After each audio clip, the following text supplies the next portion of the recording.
As you went back and looked at the film, what stands out from the San Francisco game? Well, we knew they were a really good team, and that, they had that game circled, and they're probably prepared for us during summer, and we were going to have to play an A game, and I think maybe they took the punch to us a few times more than we took the punch to them, and you got to give them credit. Like, they made some tough shots, and we just didn't make them uncomfortable enough, and that's why you play these good opponents, and then having to learn about the road, and so it was some of our freshmen.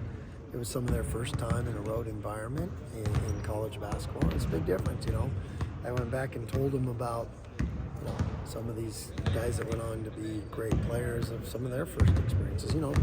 Tyson didn't score a point his first 3 games maybe, and became freshman of the year. So obviously, there's a learning curve and all that, but there's a learning curve always for a team. And we made a great run in the second half, took the lead, and then didn't get a stop for a long time. And that's not like us. You gotta be able to hang your hat, not whether the ball goes in or not. Our hat, we hang it on the ability to get stop after stop. Doesn't matter if we're missing shots, whatever, but we can get stops with our defense, and we didn't do that. I know you say it's sometimes never as good as it seems, never as bad as it seems. Right. After that first game, you were ready to crown you national champions, it seemed like. Yeah, exactly. And there were some great things, but that's this part of the season, and that's the courage to go on the road early. The teams that are doing that are smart, and it's hard because you don't want to put yourself out there like that in a tough environment. You look at Baylor. They went and got beat by 40. By 40. I'm not exaggerating, right? And then they went and beat a really good Arkansas team, bounced back, and it's going to make them better. And then, we go out and play a really good San Francisco team, and we're right there. We're up 50-47, and stuff that we're going to learn from it, the stuff we're going to, we never accept that. We know we don't do it for that. We do it to go compete in a road environment, because that's what you got to be able to do to win your league, is to be able to go do stuff on the road in tough environments against teams that are ready to play, and that's how you learn. And you don't have to learn through losing. I'm not saying that, but you learn from playing good opponents, and we've stacked a lot of them, in great succession. So away we go. Is there anything specific you did learn between game 1 and game 2 about your players, especially going on the road, losing, how they reacted? Yeah, just all the things that it takes to win on the road. It's always interesting, because not only what it does to you, but what it does to your opponent playing at home, with the confidence that they play with, and the crowd giving them energy and all those things. Because a lot goes into that. I mean, one of the hardest things in sports is winning a college basketball game on the road at a good, against a good team. How did it come about with offering the roster spot to Brennan? Oh yeah, isn't that great? He earned it. And they had this crazy rule that I guess made it for baseball, I think, where if you were a manager, you could not become a player, because I guess baseball was stacking a bunch of managers and turning them into players. I don't know. Oh, wow. And so we had to appeal, first of all. And then, when he came here, this was his lifelong dream, to be on the roster. And he, I gave him some things to, if you can shoot more shots than Andrew Meadow in the summer, that shows me something. And he did, which is phenomenal. You have to shoot till your fingers bleed to shoot more than Andrew. And, but he's also, we have a thing in our culture where becoming a star in your role, and your role changes. And this dude swept the sheds for 2 years for us, and did it with pride, and meant so much. The program meant so much to him, and he wanted this to be with these guys on the team, and the team wanted him.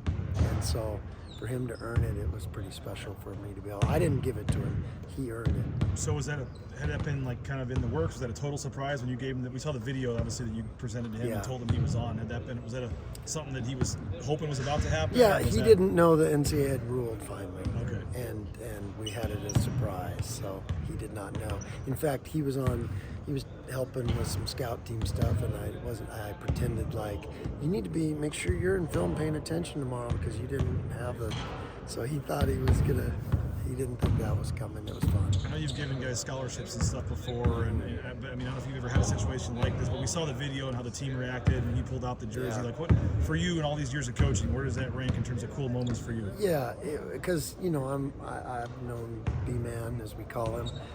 I know him really, really well, and I knew how much it meant to him. I knew how much it meant to his teammates. I knew all that, and so for me to be able to be in that position to get to be the guy that gave him the jersey, because like I said, I didn't give it to him. He earned it, and I was just the guy that got to hand the jersey. But it was pretty special when you see guys, their dreams come true, and how much this program means to him. And it was great for the other guys to see that, because they know how selfless he is, how he serves the team, the culture, the work ethic, all the things that he pours into us, and gets no glory for it. To have that moment is pretty special. So in a perfect world, 30 seconds left tomorrow night, would you love to get him in there if you could? Or? The moment he's cleared, I'd love to. I can't make any promises, and like I said, I'm always figuring out for the team, but I know the guys would love that. Do you know when he'll be cleared? I guess what's the process? I'm not sure today. I don't know the status 100% yet. What do you see from Corban? And I guess just everyone's already thinking about Sunday's game, but you got one tomorrow night too. No, this is great. We need another one right now, because we've been in a lot of tight situations and a lot of good games already, considering our two scrimmages, and then Oakland created some. I know the outcome looks like it was a breeze, but that zone had us paying attention, and that program had us paying attention. I got so much respect for Campy, and I mean they were a possession away from the Sweet 16 last year, and that program knows how to win, and so that had our attention big time. And and then San Francisco obviously did too, and so this game is it's about how hard we play and how us taking another step, not the opponent. And I want our crowd to come out and support it. And that's what's been cool about football. I mean, we sold out Portland State game. Like, it's there to support the Broncos and watch them do what they do and get better. And hopefully we get a great crowd tomorrow night to support us and watch these guys grow. Yeah, in the moment, like he says, it's nice to have this game in between before Clemson. Further back when you're putting this schedule together, I guess what's the decision behind playing Corban and playing an NAIA team?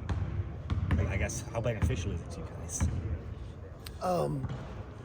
I'm so sorry. I gotta apologize, because the whole time your accent is so cool. I can't even hear what you're saying. I'm like, that'd be cool. I wish I had an accent. So I guess. Can you paraphrase your question? I guess why schedule NAIA team on the schedule? Yeah, that's a long, complicated answer, because there's only a certain amount of money you can have, and to get home games for our crowds, get games where I got a lot of guys that don't get enough minutes that they they deserve, and you need some minutes out there. Like I said, these freshmen have not got to play. There's been a lot of constraints on them, and I told him the story about you look at Steph Curry, his first game he had 12 turnovers, right? Okay. Yeah.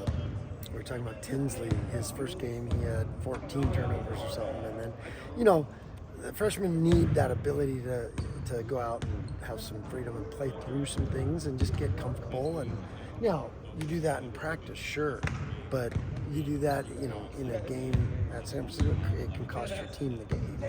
So to have a game like this where maybe you can work through some stuff a little bit and work through some lineups, work through some guys having success, and just getting more comfortable here and with the lights on, scoreboard on, all the things that come with the home game.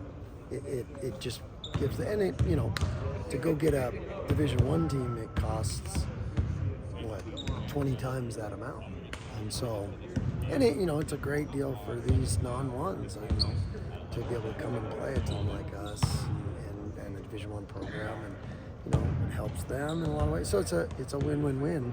But you know your program's arrived when your fans really come out for those games, because we did this at Gonzaga every year, and those would be sold out, and the crowd would be rocking, and it'd be great. And so they're important. These are important games, and the outcome's not guaranteed. You got to go play, and you got to get better at stuff, and you got to you got to approach it the right way and everything.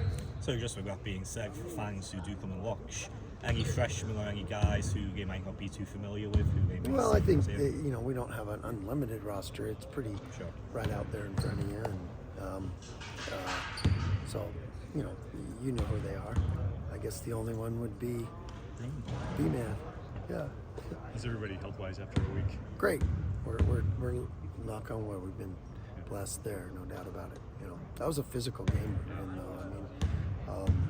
Both teams were playing a high.